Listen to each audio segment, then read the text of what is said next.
Wall Street is where it happened through fictitious finance, creating fictitious instruments like derivatives to multiply money. And money was defined as wealth. Way back, Aristotle had differentiated between oikonomia, the art of living, because oikos is home, it is life, it is the ecosystem, it is the planet.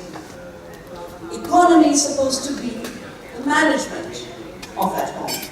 Ecology is supposed to be the science of that home. Aristotle had defined economia as the art of living, which means the art of knowing how you live with the earth family. And he had defined the term money-making, which is what we define as economy today, as pragmatistics. He called it the art of money-making, two totally different enterprises. The art of money-making is not the art of living. And today, all of development, all of growth is defined only in terms of one measure, the art of money-making.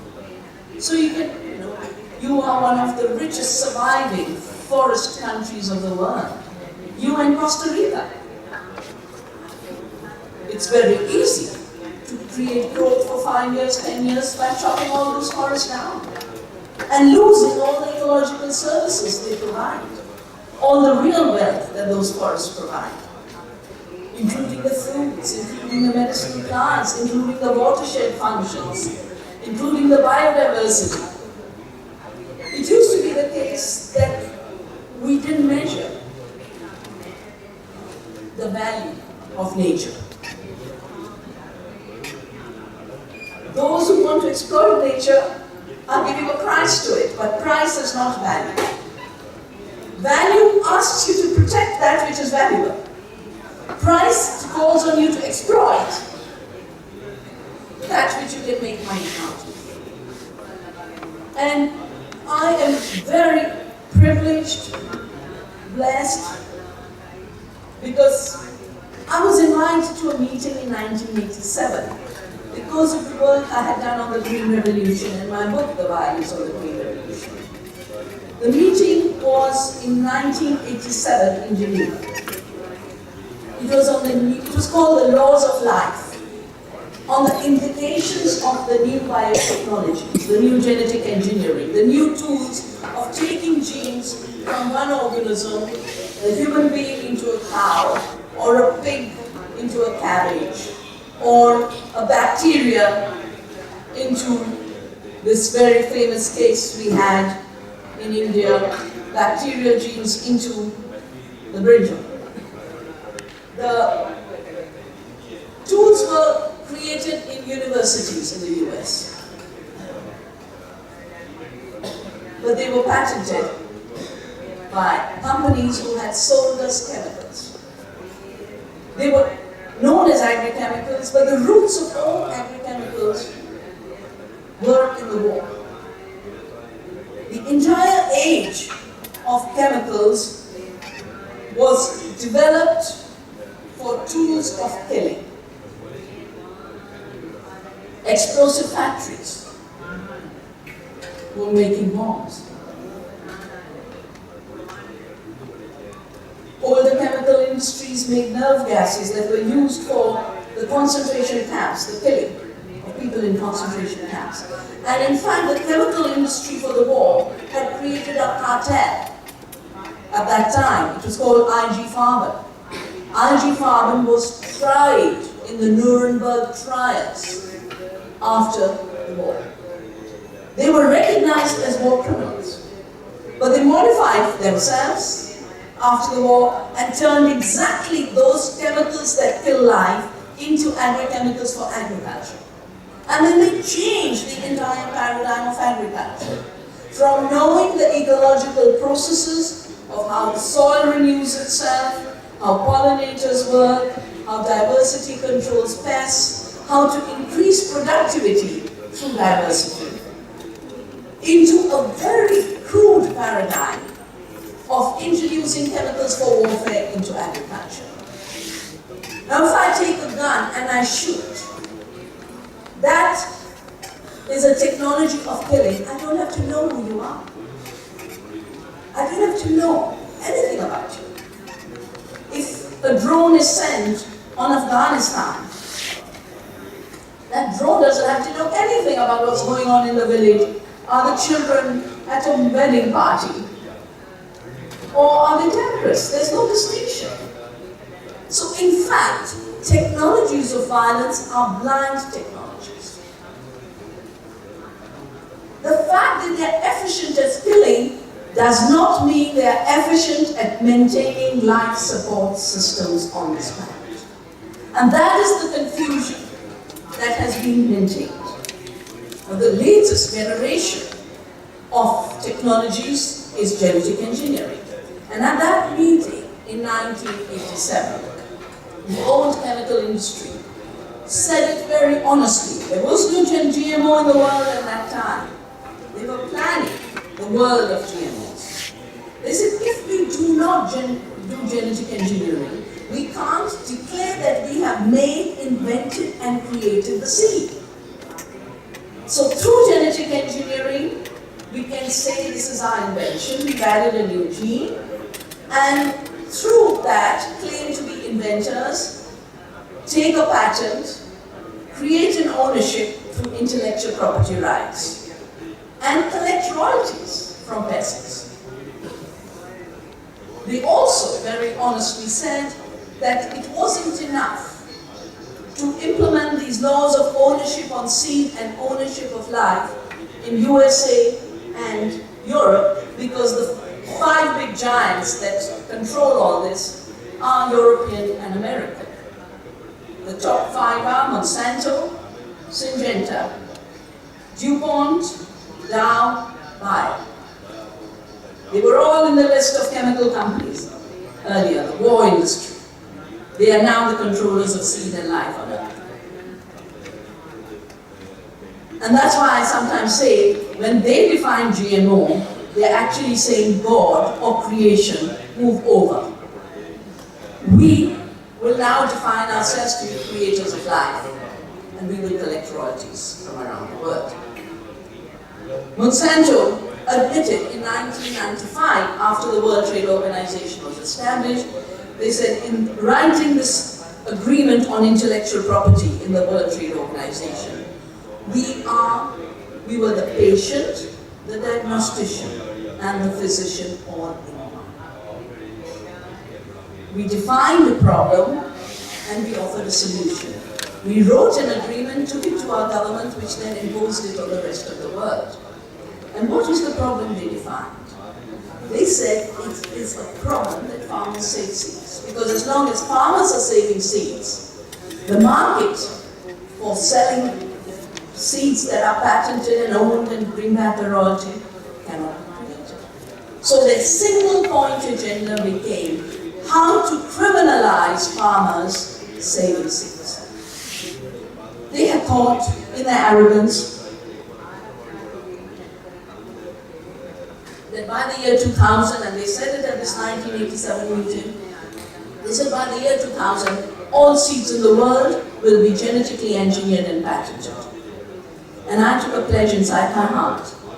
And I said, from now onwards, all I'll do is save seeds to protect life on Earth.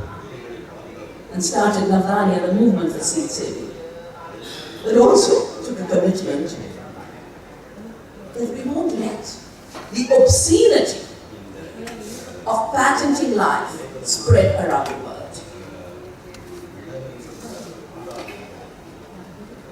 Those who have created wars and made money from wars, those who have colonized society and made money out of colonization, have this illusion that they can keep telling lies and everyone will believe it. And the illusion of our times is intellectual property rights on living systems. Mechanical systems, we have no problem. Artificially created manufacture, no problem. But life is a continuity of creation. Life makes itself. Creation makes itself in a network of relationships. If a company adds a gene and this is usually a toxic gene. There are only 2 applications, but Bt crops which add a bacterial toxin into the plant so that the plant is producing a toxin in every cell all the time. So basically toxic producing plants, poison producing plants. The second is a herbicide resistant gene, herbicide resistance to chemicals like Roundup. This too is a toxic gene. That's all we've got. In 20 years, Vandana prepared a report of what have GMOs done across the world. And we got scientists and communities and movements to do their own research in their own countries. Because we found this to be beneficial in 2 ways. You get the truth, because people who are suffering will tell the truth about that suffering.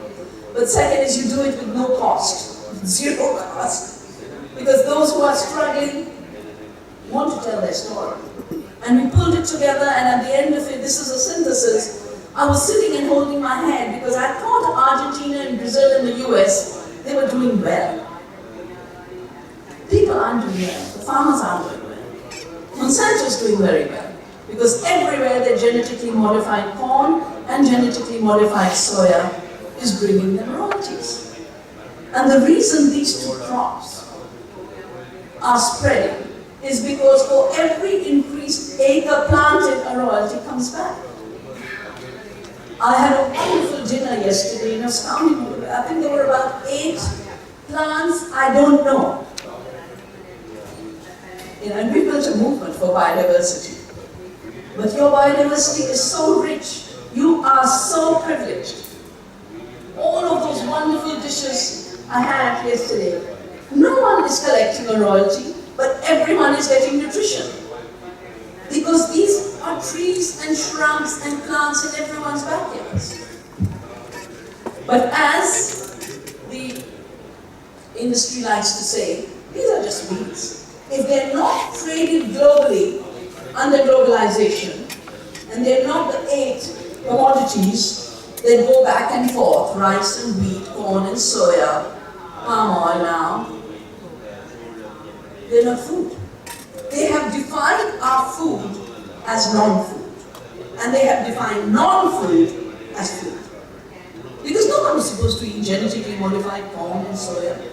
Anyway, at the end of the writing of the report, I kept thinking to myself, all this. Originally, I was going to call it assessment of GM crops. And then I decided, no, we were going to call it the GMO Emperor Has No Clothes. Remember the Hans Christensen story? Where there are these beavers who just didn't want to sound stupid, who said, what a wonderful dress. It was only a little child who had not been brainwashed. Who said, but the emperor is naked. And we are in that kind of situation. We need to recognize that the emperor of globalization, the emperor of genetically modified crops, is absolutely naked. We should not be clapping for the naked emperor. We should be protecting our indigenous wealth in biodiversity, in Ayurveda. Ayurveda is so much more sophisticated as a health system than the chop and paste job that allopathy does. Allopathy is the same. You really don't know what's going on. And you shoot an antibiotic here, chop off a leg there. It's all extremely simple. There are only 2 ways in which genetic engineering is done. You shoot a gene through a gene gun, that's what it's called. Or you infect the plant with a plant cancer. Sophisticated knowledge would not need that, would not allow it. The idea of patenting life and owning life has led to a crazy epidemic. I was just sitting, there's this beautiful neem that has been used for decoration. One of my favorite trees. 1984, after the Bhopal disaster, I started a campaign called No More Bhopal's Planting. 10 years later, we find it has been patented. We gave the name biopiracy to this phenomena of patenting the knowledge of thousands of years that cultures have had. It took me 11 years to find that case. The patent was jointly held by the US Department of Agriculture, which at that time was saying government has no business to be in business. And while they were telling us to have government step out of water, provisioning of health and provisioning of education, they were joining with businesses to take over the wealth of the world. US DA with Yablou Grace have taken this one patent we challenged. 11 years later, that patent was struck down at the European Patent Office. The Basmati, which means the Queen of Aroma, was patented by a Texas company. Before that case, 4 years it was struck down. Monsanto patented an ancient Indian wheat, which does not give rise to gluten allergies because in the West, because of the kind of breeding they've done to increase the gluten in order to increase the elasticity, in order to do mechanical baking and processing of wheat products. Everyone has gluten allergies. No one can touch wheat. Let's patent this and grab the global market. Before that case, they had to drop that patent. We've done an analysis of 9,000 patents on Ayurvedic knowledge. 9,000 patents in the US Patent Office. This is an epidemic of piracy. And if we do not assert ourselves, we will be paying royalties for what is ours and getting poorer by the day. How poor people can become is so clear from the case of the genetically modified BT cotton that was introduced illegally in India in 1998. I had to sue Monsanto. 2002, they managed to get their permissions. But since they entered India with hybrid cotton and then with the BT cotton, they first got farmers to stop saving their own seeds. They managed to get the public sector to stop breeding, and they managed to buy up or lock into licensing arrangements 60 Indian companies that used to produce cotton. Today, those companies can only sell Monsanto's BT cotton. When this cotton was introduced, the price of cotton, local varieties, used to be 5 rupees a kilo if you bought it. If it was your own, it was 0. Monsanto's cotton was around 4,000 rupees a kilo. That's an 8,000 rupee jump. It's supposed to control pests, but it actually created super pests, created new pests. Farmers had to spray more pesticide. In the United States, the herbicide-tolerant crops have created super weeds that cannot be killed with Roundup. 17 million acres of the United States farmland are now overtaken by super weeds. They're now spraying Agent Orange that was sprayed on Vietnam. And a few weeks ago, an investor sued the biotech industry for $1 billion, saying, you have made us invest in a technology which you knew did not work. Because the BT crops are not controlling pests, they're creating super pests. Herbicide-tolerant crops are not controlling weeds, they're creating super weeds. This is a failed technology. So now they're coming up with new myths. They're saying, oh, we'll remove blindness of children with genetically engineered golden rice. We have a little booklet we prepared about golden rice. And probably Sri Lanka and the nutritionists here can do a study on what are the local foods that produce very high amounts of vitamin A. Amaranth leaves, 1,100, coriander leaves, 1,300, curry leaves, 1,300, drumstick leaves, 1,200. 35 micrograms is what the golden rice produces for a gram of food. It's not efficient, we have better alternatives. There are bananas all over Sri Lanka. If I wasn't in a rush, I'd have kept stopping and telling Ravi, I'm going to take a picture of the banana shops. 5, 6, 10 kinds of bananas. They now want to genetically engineer the banana. And the genetically engineered banana is supposed to increase iron to prevent Indian women from dying in childbirth because of iron deficiency anemia.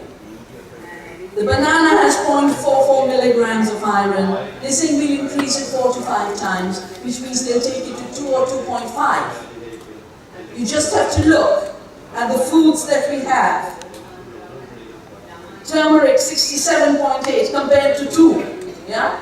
Just divide each of these numbers by 2 and multiply by 100, you'll see how much more percentage there is, 7,000% more. Amaranth 11, moringa, the drumstick, 28.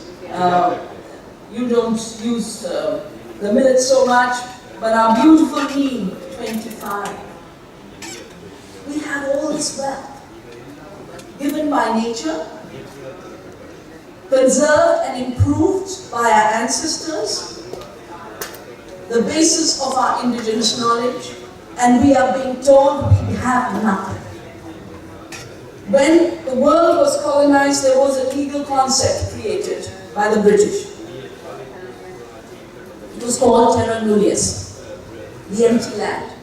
If there's any territory in the world which does not have white Christian occupants, very convenient definition, because only Europe had whites. The rest of the world was not white. So then take it over as your territory, because all those people with brown skins and black skins are not human beings. They don't have to count as human beings. They define that as a legal justification for takeover of territories around the world, and Britain became the controller of 85% of the territories of the planet. Today, they are perpetuating what I call bio-nullius. Empty life. The plant has nothing, diversity is nothing, indigenous knowledge is zero. It's when we add a toxic gene, we create life on Earth. Now this is not just about technology. We have the venerable monks here. This is about how we see ourselves as human beings on this planet. It's about the deepest concerns about the human condition, which have been addressed by the Buddha. They've been addressed by Christ. They've been addressed in every field. So it is about our place on earth. And the idea that man, earlier it used to be man is dominator, now it is man is creator. And nothing could be more serious, a threat to the future of this planet, than this illusion. The Buddha always talked about illusion being the big problem. Illusion which then leads to greed, and the greed that then leads to violence, and the violence that then leads to suffering. Now, in India, that debt that was created by BT Cotton has pushed 284,000 Indian farmers to suicide. Probably it's crossed that figure because I'm giving you figures from the last census. The government of India keeps the figures for suicides and homicides. And our groundwork tells us that 99% of the suicides are because of indebtedness, because of seeds and chemicals. That is why we need another development model in agriculture. Now, just at the time where three things are becoming so clear in the world. First, that our measures of development and growth are false measures. The GDP, just like the chemicals for war were made the basis of agriculture, GDP was created for the war. It was meant to mobilize resources to be able to expand armies and fighter jets, to increase tanks and naval ships. And it was necessary during that war. But they turned an emergency into a permanent measure. The way GDP is measured is if you produce what you consume, you don't produce. Now these amazing rich farming systems of Sri Lanka 90% of the produce is consumed locally.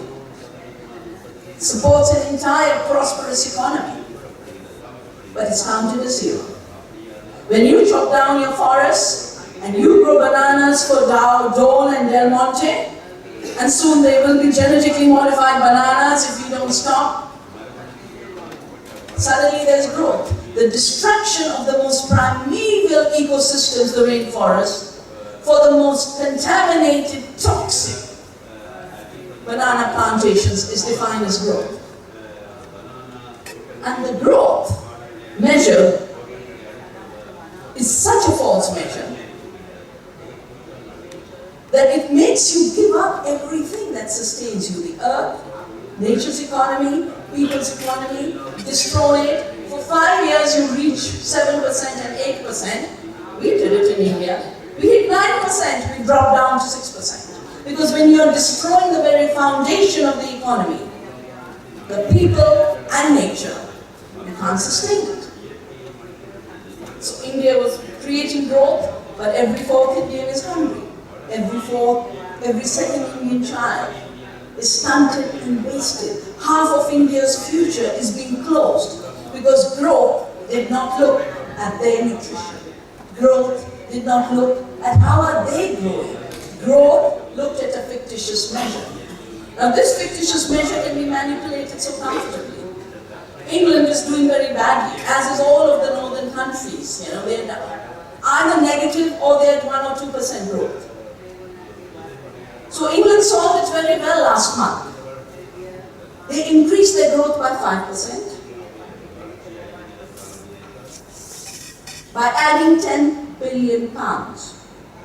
Did they create new production systems? Are they growing more food? Did they generate new jobs? No. They said, from now onwards we will calculate prostitution and drug trade as economic activity.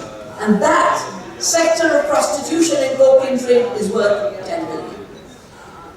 If countries like Sri Lanka or my country were to follow that path, every woman should become a prostitute, everyone should give up productive work and just be a drug addict. We will have the economy grow, but we will destroy life. As I said, patenting of life is an obscene measure. I think measuring GDP while we destroy life is also obscene. That's why we need an alternative development model. I work with the government of Bhutan. It's part of our SAARC community. The Prime Minister, the former Prime Minister, invited me to help make a transition to 100% organic Bhutan. Because as he wrote in his letter, I do not see how we can create happiness without organic. And of course I accepted to serve. Bhutan does not measure GDP. At another G77 meeting, the king of Bhutan years ago said, we will not chase growth as a development indicator. We will create happiness and well-being of our people. So they measure GAH. And I think it would be really worthwhile, since so many of you are carrying the heart and soul and mind of Sri Lanka, it would be so good for a group of you to get together, to really monitor what's happening to the happiness and well-being of the people of Sri Lanka. In terms of the indicators you already work on. You work on nutrition, you work on peace, you work on satisfaction, you work on agriculture, you work on food security. All of that should now start being shown. I'm going to be releasing a report next month on the real wealth in agriculture. What we're doing is looking at the true costs of industrial globalized agriculture and the true benefits of ecological, biodiverse organic farming. And I can just give you 1 or 2 indicators. In biodiverse ecological farming, we measure nutrition per acre.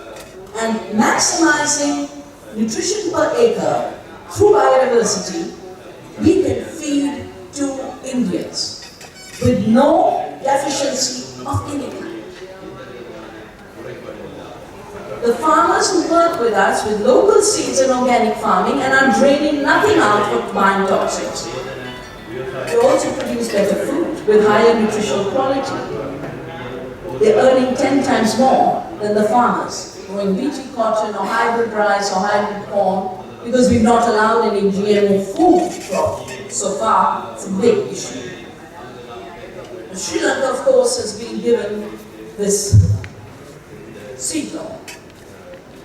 This Seed Act is an effort by the same multinationals that wanted to control the seed and own the seed through genetic engineering, who have failed in their enterprise. They had said by the year 2000, all seed will be genetically modified. Every farmer will be buying seed for us. And for every seed cultivated anywhere in the world, we will be collecting royalties. They didn't manage to succeed for two reasons. First, we built the movement. Second, we created international law, like the Convention on Biodiversity, out of which came Biodiversity Acts and Biosafety Acts in every country. That meant that every GMO had to be evaluated, tested, and only then could it be approved. They couldn't pass the test in most countries, so they did something else. Last year they started this new initiative. Oh, we can't force GMO patents in seed. Let's make local seed illegal, then there'll be a famine on seed, and then we'll bring our seeds and get the royalty collection. So the Seed Act is a backdoor entry by the multinationals. They've tried it in Europe. I worked with the European Parliament. The law was sent back to the European Commission. They're trying it right now in Africa. All of the countries of Africa, the attempt is to bring one law on seed. One law across the countries, superseding parliaments, superseding the sovereignty of each country. I was in Africa in the early part of June to deal with that assault. Colombia, El Salvador, same law. And the laws come under two garbs. They say you have to sign this to be able to be consistent with WTO and the UPOV. Because we were very active. The WTO did not put UPOV into the language of intellectual property. It said sui generis. In India, I was appointed an expert to write that law. And we put into it farmers' rights. We said the first breeders are farmers. 99.9% breeding has been done by farmers. So you've got to recognize the rights of breeding. First recognize the farmers. Then those who use the farmers' varieties should first pay the farmer. Not individuals, but collective, because it is a common resource. And take permission from farmers. Can we do this with the seed? That is not in India today. 2004, they tried to undo it, created a similar draft like you have now, and I led a seed satyagraha across the country, carried 100,000 signatures to our Prime Minister, and said we are in the land of Gandhi, who taught us not to obey unjust law like the salt law. And like the salt satyagraha, we will continue our seed satyagraha to uphold the real law of the seed. These seed laws that say there will be compulsory registration are a brainchild of the multinational seed industry. And that is why we have drafted with the top scientists and top legal experts the real law of the seed, the dharma of the seed. The dharma of the seed is it must be shared. Yesterday I was given this beautiful gift at the Meta Convention, and it quotes Buddha. And it basically says, generosity creates in the heart such abundance that sharing comes naturally. In a dharmic society, sharing is an obligation. Nature shares. Nature takes one seed and gives you 1,000,000 seeds. For sharing, it creates abundance. The perverseness of the industry that wants to make profits at the cost of life tells the seed you can't read. When we sow a seed, we pray may the seed be exhaust us. Monsanto creates a terminator technology to make it sterile. Creates laws like the seed law or the patent laws to say you can't save seeds. That is a crime against dharma. It's a crime against nature. It's a crime against the earth. It's a crime against farmers. In this draft, which from what Sarah tells me has been translated into Sinhala, we thought very deeply and said, when farmers breed seed, what do they breed for? They breed for diversity, because diversity is insurance. They breed for nutrition and quality. I do not know of a single traditional seed that gives you tasteless food. And I do not know of a single industrial variety that has taste in the food. It's tasteless. The bananas are tasteless. The mangoes are tasteless. The oranges are tasteless. The potatoes are tasteless. The wheat is tasteless. The rice is tasteless. They're even making now an iDal. Literally iDal, like the iPhone, iPad, and iDal. And they were trying to sell it at 25 rupees a kilo when real dal had hit 1,500 during the 2008 food crisis. My sister, who's a doctor, went to the market and picked up this iDal, which no one was buying, even though it was only 25. Found in the label, made of soya flour, extruded in the shape of tur dal and colored yellow. So they really think they can create fake food, but fake food, our body recognizes, our palate recognizes. We breed for quality, nutrition, resilience, diversity. The industrial norms are uniformity, but uniformity creates vulnerability to climate change. Uniformity leads to increase in chemical use. In fact, the uniformity is created for chemical use. Uniformity empties out food of health and nutrition and taste. Those uniform monocultures do not produce more food. That's the work we've done in Vandana. Biodiverse intensive systems actually give you more food per acre, and you can just look with your eyes. A monoculture feed of corn compared to the rich gardens you have. Just compare the two.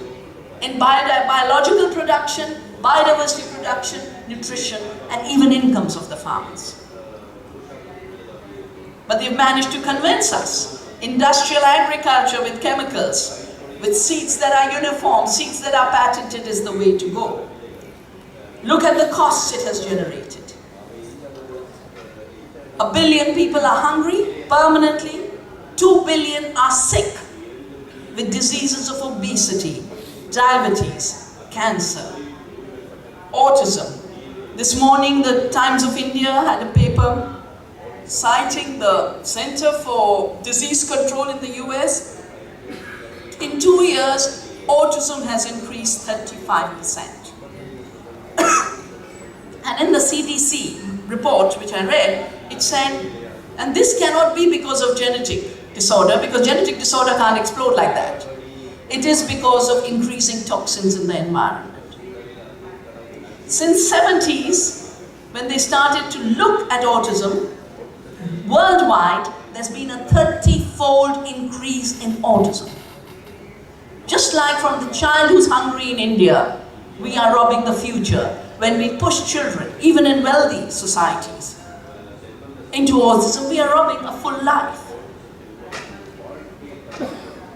There was a very important study done here in Sri Lanka last year. Because of the increase in kidney diseases in the rice area where Roundup is being sprayed for weed control.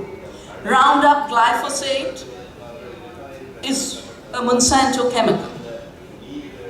And the study excluded all other factors and zeroed in on this because Roundup chelates, it binds heavy metals.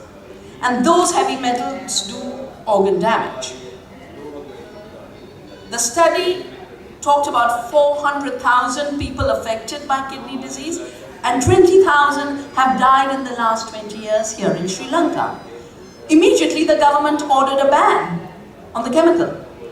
2 weeks later, Monsanto's hidden hand had worked, and the ban was removed. There's a very eminent French scientist who used to be a regulator who did a study on Roundup-ready GMOs. His study was published in the Journal for Food and Chemical Toxicology, peer-reviewed. Monsanto started to put pressure and say, withdraw the study. The editor said, but it's peer-reviewed, scientists have cleared it, there's nothing wrong with it, and we are sorry. Monsanto just changed the editor of the journal, who then said, I retract. You don't do that in science. A paper published is published. Someone else who's smarter writes another paper to show the cutting-edge knowledge. Well, Seralini, Dr. Seralini is his name, he just republished that paper in an environmental journal of Europe. Again, it was peer-reviewed. Again, Monsanto starts the rumors, saying it's not peer-reviewed, because they are so scared of knowledge. They are so scared of truth. Because I work with the farmers in the belt where farmers are growing BT cotton and committing suicide, and we have made a seed bank, we are training farmers in organic, and we also monitor what's happening with the suicides. And our studies are the only ones that keep coming up every year because we monitor every year. And just like after Seralini, on his organ failure study, they keep attacking me on the issue of suicide. So earlier they used to make a flat graph. Suicides are like that, BT cotton grew, no gene. Now they got more desperate. They've actually made the suicides fall because they're cooking up the data somewhere. The reality is, in the areas where BT cotton is being used, the graph goes up. And this is from the national statistics. I will send you, Sarah, the latest update of this season because we've just completed it. All of this destruction to feed the world? No. Only 30% of the food eaten by people comes from large-scale industrial farms. 70% comes from small-scale family farms. Because family farms grow food, industrial farms grow commodities. Of all the corn and soya, only 10% goes as food. 90% goes for biofuel and animal feed. At the Earth Summit, Rio Plus 20, where the original Rio, we managed to get the Convention on Biological Diversity passed to protect life on Earth. I also worked very hard with my own government and other governments to introduce in Article 19.3 on the impact of GMOs on biodiversity, out of which came the Biosafety Protocol. President Bush walked out and said, we won't sign this because if we have sovereign rights to our own seeds and our own knowledge and our own resources, then where does a United States that's producing nothing stay as a superpower? There's a very good study, November the 11th, 2011. November the 6th, 2011. One page in the journal called Forbes. Read it. It's called Why Uncle Sam Loves Franken Foods. Franken Foods is the name they use for GMOs in the West. And it's got a simple graph. On everything the US has a negative trade. Everything it is negative. Only in collecting royalties and intellectual property rights and agribusiness control does it have positive. That is why, for them, colonizing the seed of Sri Lanka through the seed law, chopping down the forests of Sri Lanka to hand over as free real estate to a dole for creating a banana republic? No, Sri Lanka deserves better. At this moment, we are not just looking at 500 years of colonization in all its false categories. We are looking at 20 years of a failed project of globalization that has pushed even the West to the brink. Every child in US comes out from college with a $20,000 debt. And that is going to bust. The kids will not pay that debt, they can't, they have no jobs. In Southern Europe, half of the youth are unemployed. Half of the youth are unemployed. I work with them. I work with the Greeks and the Italians and the Spanish and the Portuguese. Now when there's no job, the government has no money, the corporations have walked away, what is the economy you build? The economy you build is the economy we have, which is a living economy of co-creation and co-evolution and partnership with the earth. That living economy is where the real wealth lies. That living economy is where real work and livelihoods are created. That living economy is where freedom is created. And that living economy is where Dhamma really works. And I am absolutely confident with the amazing traditions of science, of religion, of democracy that Sri Lanka has, that you will not allow that seed act to be passed, and you will sow the seeds of an alternative world.